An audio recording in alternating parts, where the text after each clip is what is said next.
ఉద్యోగులు జగన్ వచ్చాక పెట్టినాడు మరి వాళ్ళు ఇన్ఫ్లుయెన్స్ చేయరా ఇప్పుడు జనాల్ని జగన్ వచ్చాకనే వాళ్ళకి అపాయింట్మెంట్లు అయినాయి ఎగ్జాము ట్రైనింగు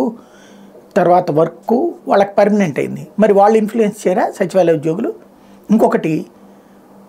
40 మందికి ఒకళ్ళు ఉండరు కదా సచివాలయ ఉద్యోగి ఇక్కడ 2,60,000 మంది చేసేటటువంటి పని 1,30,000 మందే చేయాలి అప్పుడు 4 రోజుల పని 8 రోజులు అవుతుంది 10 రోజులు అవుతుంది అంటే ఈ ఆలస్యానికి పాపం ఎవరిది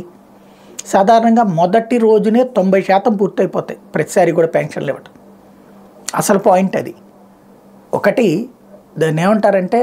ముందు విషం చిమ్మాం వాలంటీర్ పని ఆపేస్తే ఇక ఆటోమేటిక్గా జగన్ పడిపోతాడు కానీ